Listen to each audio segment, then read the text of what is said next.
लगता है कर गए जल्दी जी, नेताजी अचके में गलती जी। लगता है कर गए जल्दी जी, नेताजी अचके में गलती जी। झूठा बोली बोली के कहा गए झूठा बोलावा, कि भोली भाली जनता को बना गए बकलोलावा, कि भोली भाली जनता को बना गए बकलोलावा। देंगे सरकारी नौकरी हम तो बेरोजगार को, करेंगे दूर महंगाई भ्रष्टाचार को। जाके किसानों से मिला जी, करेंगे आय दोगुना जी।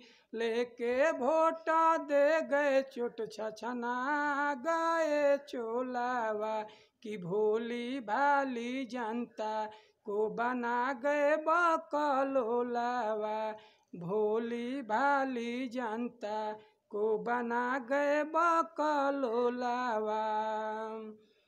करी के जे वादा गए अब तक ना निभाया, नोटबंदी जीएसटी लॉकडाउन भी लगाया।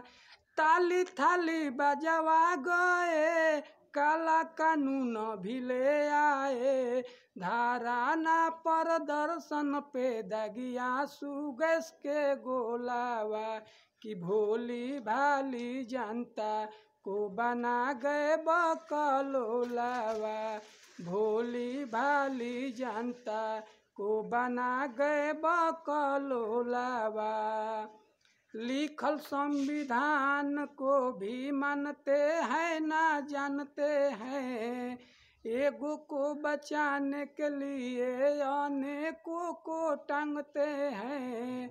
महिला हो चाहे पुरुष हो, कहीं निकलता जुलूस हो, शासन पारा शासन से थुरवाई के कुछ लोलावा, भोली भाली जनता को बना गए बकलोलावा, भोली भाली जनता को बना गए बकलोलावा।